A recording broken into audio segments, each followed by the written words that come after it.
মালদার মানিকচক ব্লকের নূরপুর ব্যারেজের কালিন্দী নদীর ভাঙনে বিঘার পর বিঘা চাষের জমি তলিয়ে যাচ্ছে নদী গর্ভে। মাথায় হাত পড়েছে ওই এলাকার চাষিদের।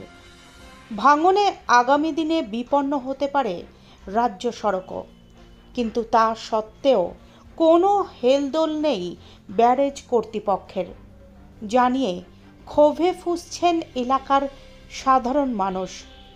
মালদার মানিকচক ব্লকের নূরপুর অঞ্চলের অধীনে কালিন্দী নদীর ওপর রয়েছে নূরপুর ব্যারেজ, যা কেন্দ্রীয় সরকারের অধীনস্থ। নূরপুর ব্যারেজের দেখভালের দায়িত্বে রয়েছেন ফারাক্কা ব্যারেজ কর্তৃপক্ষ। বন্যা নিয়ন্ত্রণে এবং এলাকার চাষিদের চাষবাসের সুবিধার্থে দীর্ঘ বহু বছর আগে তৈরি হয়েছে এই নূরপুর ব্যারেজ, কিন্তু বর্তমানে এই ব্যারেজ এলাকার চাষিদের কাছে সমস্যা হয়ে দাঁড়িয়েছে, কারণ দীর্ঘদিন ব্যারেজের কোনো সংস্কার হয়নি। ফলে জল আটকানোর জন্য 5টি লক গেট থাকলেও 2-3টি লক গেট দীর্ঘদিন ধরে অকেজো হয়েই রয়ে গিয়েছে।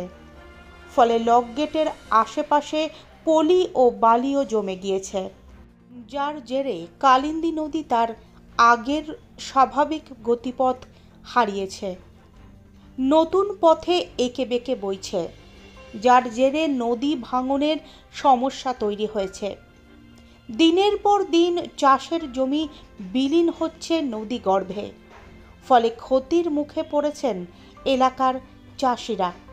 তাই তারা ভাঙন প্রতিরোধের জন্য কেন্দ্র এবং রাজ্য উভয় সরকারের কাছে দ্রুত কার্যকরী পদক্ষেপ গ্রহণের আবেদন জানিয়েছেন। এদিকে নূরপুর ব্যারেজ সংলগ্ন এলাকায় কালিন্দী নদীর এই ভাঙন নিয়ে শুরু হয়েছে রাজনৈতিক তরজা এবং চাপানুতর।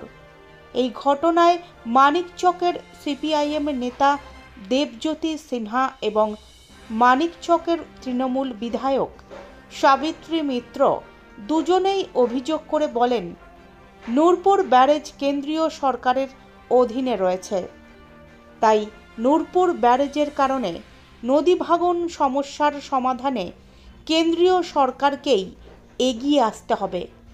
তবে মানিকচকের বিজেপি নেতা গৌরচন্দ্র মণ্ডলের বক্তব্য, নদীর উপরেই রতুয়া মানিকচকের সংযোগ স্থলে নূরপুরে একটা ব্যারেজ আছে, যেটা ফারাক্কা ব্যারেজ বা সেন্ট্রাল সরকার, সেখানে গার্ডও থাকে, সংযোগ স্থল স্থাপন করেছে। এবার বাকি যেটা এখন বর্তমানে আশেপাশেও ভাঙন হচ্ছে, সামনেটা বালির চড়া পড়ে গেছে, সেটা তো আর কেন্দ্রীয় কোথায় ভাঙন হলো কি হলো, যেহেতু রাজ্য সরকারের এখতিয়ার, তার দেখার বিষয়টা নয়। ব্যারেজের রক্ষণাবেক্ষণ, ব্যারেজটা দেখার দায়িত্ব ফারাক্কা ব্যারেজের আন্ডারে আছে, ওটা রক্ষণাবেক্ষণ বা দেখার ব্যাপারটা চলছে।